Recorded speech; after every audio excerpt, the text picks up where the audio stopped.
বিশ্ব মুসলিমের উদ্দেশ্যে একটাই কথা, যে তোমরা যে চুপ করে বসে আছো, তোমাদের ঈমান তো রক্ষা হবে না। আল্লাহর হাবিব তো বলছেন, আল মুসলিমুনা কাজাসাদিন ওয়াহিদ, সারা দুনিয়ার মুসলমান হলো একটা দেহের মতো। এবং আল্লাহ তাআলা কোরআনে পাকে বলেছেন, ইন্নামাল মুমিনুনা ইখওয়া, সমস্ত দুনিয়ার মুসলমান হলো তারা ভাই। সুতরাং আজকে আমাদের ধর্মীয় ভাই এইভাবে নির্বিচারে মজলুম হয়ে শহীদ হচ্ছে, আর আমরা আমাদের অবস্থানে বসে আছি। আল্লাহর কাছেও জবাব দিতে পারবো না, দুনিয়ার মানুষের কাছেও জবাব দিতে পারবো না, কোথাও আমাদের জবাব দেওয়ার কোনো রাস্তা নাই।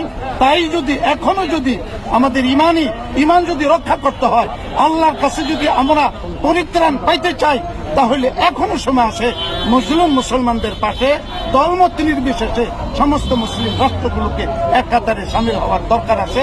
যদি না করে তাহলে আমরা সবাই আসামি হব, আমরা সকলেই কি হবে, আমরা সবচেয়ে কি হবে, নিকৃষ্ট জাতি হিসেবে পরিণত হব।